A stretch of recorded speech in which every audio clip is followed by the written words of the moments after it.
All right, so yes, Bethesda just revealed 100 improvements and fixes are coming to Starfield in their biggest update ever. Hey, they're the ones that said it, not me. I'm just the messenger. We're going to go over all of those details together to see if there's any real significance to this update or not. Also, some really cool data mining happened recently, and there were some really cool discoveries that I think a lot of you guys would love to see in Starfield. We'll talk about that. And yes, your top comments about Cyberpunk Orion, the sequel to Cyberpunk 2077. Let's take a look at what you guys had to say about that. But yeah, check this out right here. So yes, it is the new year. Finally, we are in 2024. And the question is, what is your New Year's resolution? My biggest resolution this year is to eat healthier and save money, which is why I'm using HelloFresh for healthy, cost-effective, and delicious meals that are directly delivered to my door. Now, HelloFresh offers super easy meals to make, which means I can spend my time doing the things that I love, like playing my favorite games and hanging out with friends and family. And with the new year now here, HelloFresh is offering you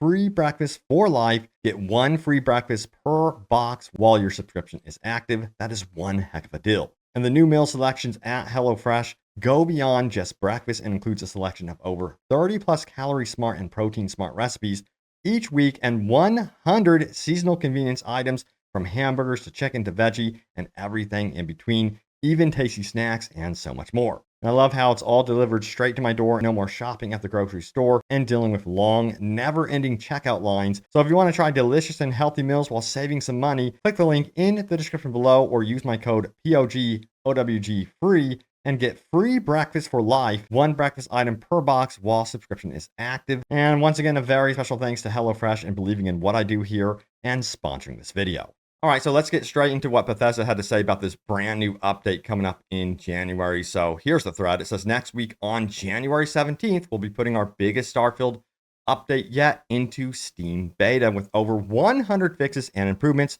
with a planned release date for all players 2 weeks later. Here's some of what you can expect. Now, if we scroll on down here, they said this update contains a multitude of fixes to quests. I have the storm issues, such as being unable to dock with the legacy or data transfer not starting, and temples not showing up in the unknown, with no longer preventing Constellation from exploring the cosmos. So that's a pretty significant fix. But this is where it gets interesting. It says, additionally, this update brings stability improvements and numerous graphic improvements, ranging from additional widescreen support to improved textures and lighting and shadows. Here is the before and after. Give your opinion. I think that, yeah, it does definitely look like an improvement. We'll get into some comments about this one later. And then also other fixes and improvements include sun disk geometry, planet ring shadows, bulldozed objects reappearing when returning to an outpost, ship hatches marked inaccessible, and another fix for asteroids following ships. The full update notes will be posted next week when the Steam beta is released. And you can see, I have to admit that the shadow from the planet casted on the rings is really a nice effect here. And it seems like a lot of people down here are actually very, very surprised if we keep going. It says all updates are welcome to further on to bigger updates. Was hoping this was the new ways of traveling update, but I'm sure we're leading up to it. Yeah, remember, just as a reminder, that yes, they are working on more significant updates, including the local map. And then, yeah, new ways of travel. I just want to know what that is exactly. I wish they would give us more details about what that means, but we'll have to wait and see exactly if that's going to be like some sort of rover, mech suit, or like a portal opening up. We'll see. Now, we do have Reddit. They're talking about it as well. And I like to see what the general feeling is within the Starfield community to see how these updates are being received. Now, they say this. They actually added planet ring shadows. Let's go. Also, the lighting and texture improvements look shockingly good. The character model in the CC is impressive. The hair improvements on the character creation screen seem good as well. Now, the facial hair looks better too. And then it says, I don't understand the planet ring shadow part. Yeah, that's when it casts on the planet. Now, also, we have this right here from Raggedy D, who says, this update fixes every 6 weeks are the first step to polish this game. I totally agree. If they solve and fix things around the exploration components of the game, then it will become one of the best games around. And I think when they go in and they address that portion of the game, that's the big problem and one of the more challenges on the dev side of things that they would have to update, because we're talking about 1,000 planets that they would have to kind of fine tune unless they have some sort of weird overall algorithm where they change one thing and it changes everything on planets. But I don't know. It just seems like that's asking for a lot because I want to be able to go to a point of interest on a random planet and have something in between. It doesn't have to be combat, but like short stories, narrative driven experiences that are interesting. Look at Red Dead Redemption 2 with how they did it. Even Skyrim did it, in my personal opinion, better. I've been playing the hell out of Skyrim lately and I'm hooked again. But anyway, let's get back to this because I did want to highlight, yes, some data mining stuff. This is very, very cool because this was recently discovered. Let's go back to Reddit. It says this early concept iteration of the star map found tucked away in the data files. This was posted by Red Salty Borger. And we got to zoom in here because things get very interesting as we zoom in. Just check it out right here. We have solar radiation you would have to worry about, and then also something called micrometeoroids, which can cause catastrophic ship damage. So they had more of a survival element to Starfield when just fast traveling or exploring the star map itself. And I can kind of see with how the current setup, this would not work in Starfield with the fast travel system as it is now. Just imagine fast traveling, then suddenly being stopped in your track, and you're like, oh, I think that would be frustrating with the current setup of the game. Now, if it was like No Man's Sky, where it was more seamless, I could see this system actually working. But yeah, when it comes to actual survival mechanics, I want to see more planetary survival mechanics introduced. I thought the coolest concept that we heard about from Todd Howard was how each type of suit had various survival mechanics within them, either to radiation, poisonous environments, and you'd have to have this suit for this type of situation. That would be cool. Or maybe you could mod suits with, that sort of thing. I want to see that in Starfield. I think that would make it far, far more interesting of a game. And it seems like they might consider adding something like this into the game, considering that, yes, looks like they want to add a survival mode.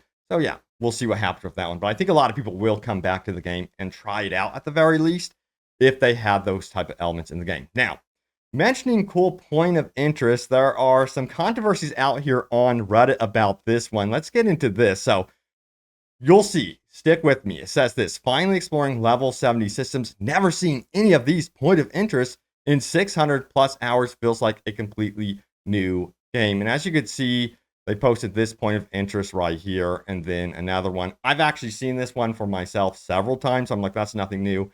And then there's these. I've seen this as well. So I'm kind of like, now this one's cool. I have to admit, that's very cool. I haven't really stumbled into that, honestly. So there are some really cool point of interest that people have not discovered, it seems.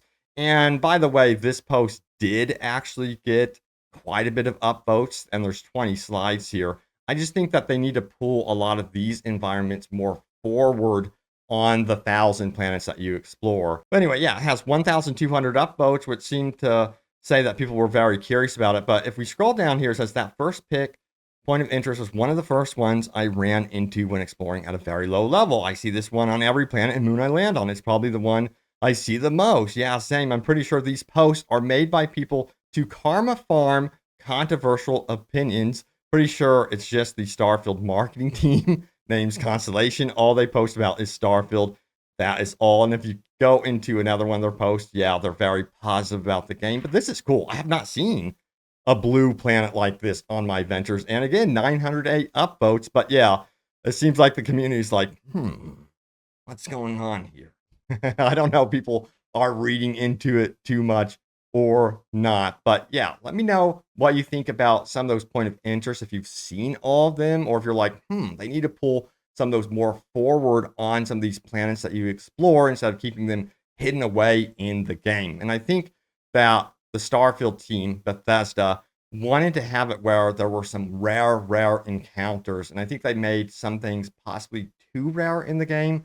And yeah, it just feels somewhat stale when exploring these planets. But yeah, now it's time to get into your top comments.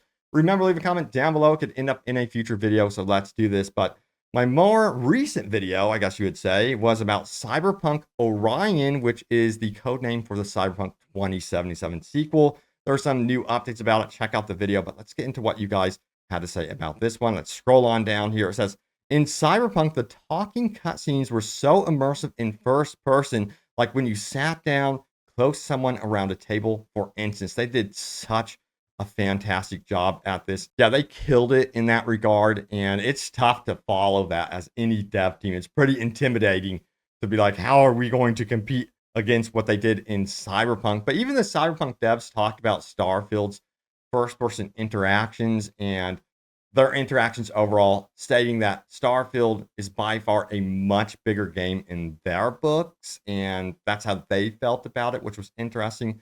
Anyway, back to Cyberpunk Orion. So let's keep scrolling, shall we? It says, I personally prefer the first person perspective because of how immersive it was, but most people want a third person option so they can add that option, but I still want that first person immersion. Yeah, I think that if they were to add a third person perspective to Cyberpunk Orion, it would just be an option. They just would not remove first person whatsoever. They do want an identifiable viewpoint from the Witcher franchise. At least that's what I felt from the comments from the actual dev team. That was their ultimate goal, to be like, okay, this is The Witcher and this is something completely different.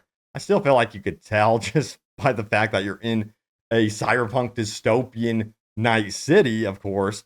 But yeah, let's see what else you guys had to say here. It says, I prefer first person, but the third person should be allowed during certain times. I think the focus on first person is needed for quests. It's so much more immersive and investing in what is going on. The third person could take you out. Now, I think the third person walking street or an apartment is okay, in my opinion. And you make me think of the Cyberpunk third person mod that was released. I wish they could continue improving it, but I think they're at their limit with that one. In that, it doesn't look that great in combat. But what's really cool about that mod is, yeah, for exploration, you play in third person. Once you pull out your weapon, it switches automatically back to first person. Now, this is actually something I want to see as an additional option tied into the possibility of them adding third person, is that ability to whip out your weapon and just pulls you into first person as an option. I just think it worked so well with the mod, and I was surprised. I was like, this should be like something that should actually be in the game legit. So maybe they will look at that for Orion in the future. But there it is, the latest happenings around Starfield. Thank you all so much for all the comments, and hopefully we continue seeing Starfield blossom into the game that it was meant to be. I know a lot of people are waiting and crossing their fingers that this one ends up being something that's on par with maybe like Cyberpunk 2077. I'm not going to hold my breath. We'll see what happens. I'm just going to keep you guys in the know. But thank you so much for watching. Stay tuned for more, and I will see you all next time. Take care.